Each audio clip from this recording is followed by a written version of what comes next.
Hey everyone. With a new Godzilla movie coming for the 65th anniversary of the franchise, that would only be fitting to look at what's arguably the most infamous production the series has had. Let's open up 1998's US remake of Godzilla. The film opens on some atomic tests being done near French Polynesia, which is how the beast was created in this version. Personally, I barely remember that happening in real life, only because of a couple of Simpsons jokes about it, one of which was doing a Halloween special. Our proper opening involves a boat being ravaged by the sea beast. You're already guessing trying to hide the monster. You're definitely not alone. Anyway, the attack draws the attention of French serviceman Philip Roche, played by Jean Renault, and I don't really like and honestly deserves better. He's able to determine the beast was called Godzilla after holding his life as a lone survivor, which I guess acts as a lingual code. Elsewhere, scientists next to Topless, played by Matthew Broderick, is created by military to do research on the beast in Panama, and we are not running a bit hot tonight. The way this scene is shot is kind of weird how the deviant editor chose to reveal the monster's footprint. I'm no expert, but couldn't they have done this from the plane? This is at least two continuity errors at once, as Nick addresses Dr. Elsie Chapman playing Vicky Lewis. Makes you wonder how John Matheson would have filmed this. Also, the running gag about his character is that no one can pronounce his surname. It's apparently a joke on designer Patrick Topless. Apparently, none of these kaiju fans love designer in-jokes. Elsewhere, we see our female lead Audrey Timmons, playing Maria Patillo.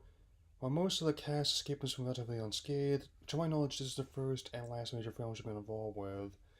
Also, on top of the previous Simpsons bits I mentioned, this film's like several alumni of the show. Charles Kamen, played by Harry Shearer doing his best Ken Brockman voice, assistant, played by BuzzFeed Nancy Cartwright, and cameraman Victor Animal Pallotti, played by Hank Azaria. Back in New York, it turns out this is the rainy season, which gives away two things. It's actually filmed in Seattle for the most part, and both the rain and nighttime find ways to obscure the monster CGI. Even by 1998, since the beast almost looks like it got mixed up with one of the video game tie-ins. I also know a couple of military men play a future Transformers movie alumni, Kevin Dunn and Glenn Morshower. Figures, if it's not Decepticons, giant monsters look like Primordial for alligator. Also, trailer shot of another fisherman getting attacked. I must say, even my stands out dumps on blockbusters and campy kaiju films, this story doesn't make a whole lot of sense, and dialogue is pretty cheesy. Apparently, the original script was more faithful to the source before it was rewritten by Emmerich and Devlin. Conveniently, Audrey sees Nick on TV and Dyer as revealed they used to date. Also, Nick is also another name for Nico. This is one time I'm actually be glad to have Roman Calder play Darts instead. Also, remember the fish in this movie will be absurdly, ridiculously important later. After a truck driver gets eaten, and we then get a plot that dates this movie as a swipe for their panning of Independence Day and Stargate. We have the portly Mayor Ebert, played by Michael Lerner, and a sycophantic AG, played by Lloyd Goldman. It didn't exactly work. All they did was point out that they had been spoofed much better before, adding they didn't even get eaten, questions by a monster top breath. Ebert replied in his own review, and I quote, "Now that I've inspired a character in Godzilla movie, all I really still desire is so much ink and everyone can sit in the story reviews to one another hushed tones." Ouch. Victor then tries to record the piece on videotape. Yes, kids want to know what VHS tape is. As soon as it gets crushed underfoot, it turns out his camcorder is also made by Sony, who distributed the movie under the TriStar label. Kamen also describes the rampage as the worst destruction since the World Trade Center bombing. Ow. This film really did not age well at all. Roche also bugs the mayor as he reluctantly evacuates Manhattan Island, and this film can't seem to decide whether it wants to embrace Emmerich's brand of blockbuster camp or the dark spirit of the original 1954 Gojira. Raymond Burr must see eternity in his grave. Anyway, now their plan is to draw out the beast at 40 minutes in with a mound of fish. I just got finished with biology last term, and it turns out the diet is primarily algae. On top of some unwillingly mimetic lines, it also turned the scene into a Rio's commercial as this one came out. Also amused by Nick's disposable camera from Kodak, that's not what we had before everyone had camera phones in their pockets. So at the 45-minute mark, we are finally introduced to First American Atomic Godzilla as it bursts out of the ground. Hearing the original beast's roar come out of this overgrown PS1 cutscene is like putting rhinestones on Batman's cape. It makes you wonder exactly who thought this was a good idea. As the military begins to attack on Godzilla, continues rampaging, if you don't make a drinking game out of the material this film ripped off from Jurassic Park and Star Wars, you'd be pretty darn hammered with the moments. I don't even want to tell you how suspect this part of the Empire State Building looks. Even if the CG has aged about as well as man stuff in the sun too long, the practical knowledge and effects are at least decent for the most part. How's that for being damn and faint praise? When I'm more impressed by a physical model of crazy building being destroyed than your CGI monster, you know you messed up. Nick gets a sample of the beast's DNA to analyze, and after stopping at a local pharmacy, our supposed couple finally meets up nearly an hour in. This romance is devoid of chemistry. That aside, Godzilla is pregnant, and Nick does have he produces asexually. How convenient. What's more, Audrey finds footage of what's happening and takes the tapes for a senior to a Spider Media blackout. It's always full of convenient things, isn't it? Now the Meteor suiting NYC sewer system for Godzilla, I might as well add the alien suit to rip off less and talk more Jurassic Park with that of Godzilla's eye. Also note, to talk about product placement in this movie while going over Audrey's tapes. How sad is it that I remember the Taco Bell promos more than this whole movie? As Roche keeps watching nearby building, I gotta say, if you're helping a young Natalie Portman avenge the death of her family, I'm much more on board. The military also determines if Godzilla can be wounded, he can obviously be killed. Okay. Yeah, Predator lip off this too, until this movies I've got to be watching than this one.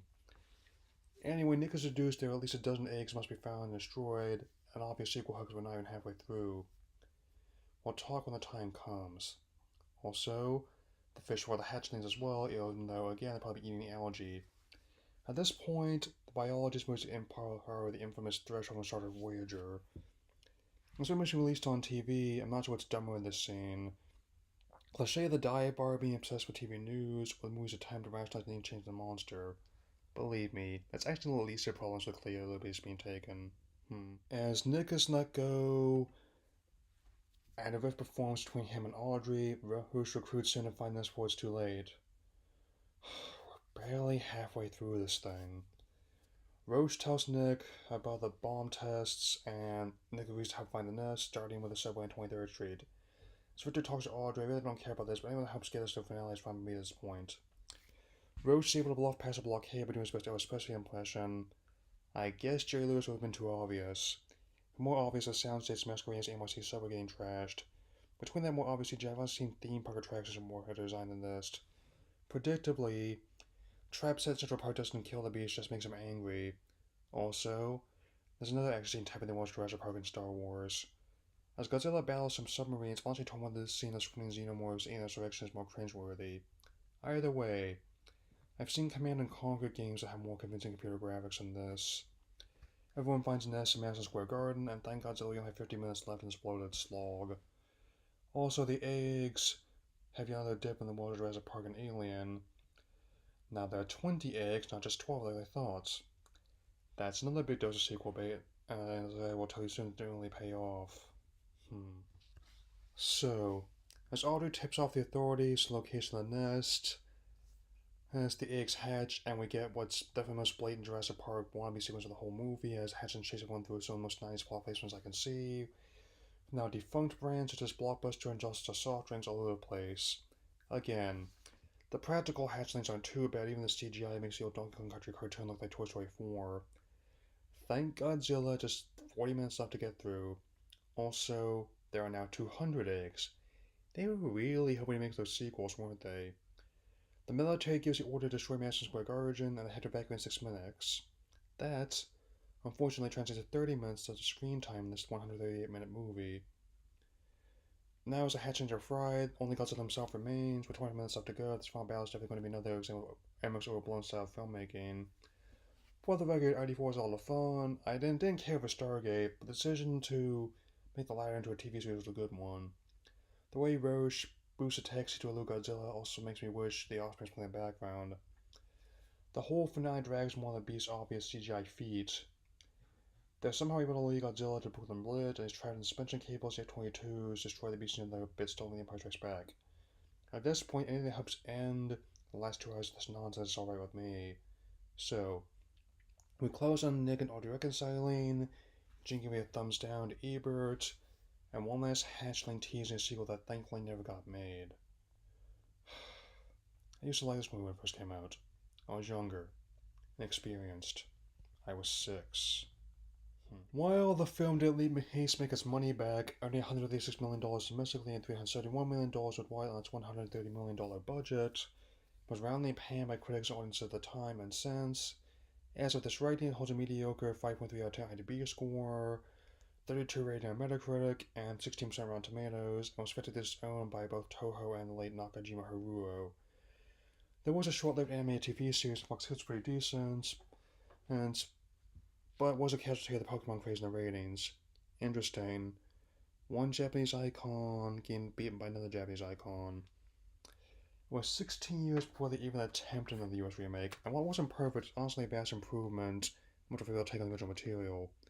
Whatever happens with a new movie, I can't imagine it being worse than this. Fair ratings 1 out of 4. I need to cleanse my palate from this, so next time we'll have a much better American kaiju movie to talk about later.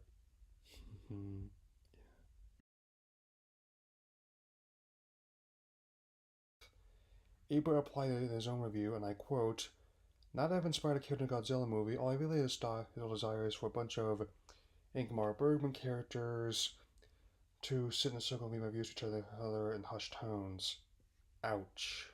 Applied in his own review, and I quote, "Now that I've inspired a character in a Godzilla movie, all I really still desire is for a bunch of Ingmar Bergman characters sit in a circle and read my views to each other in hushed tones. Ouch."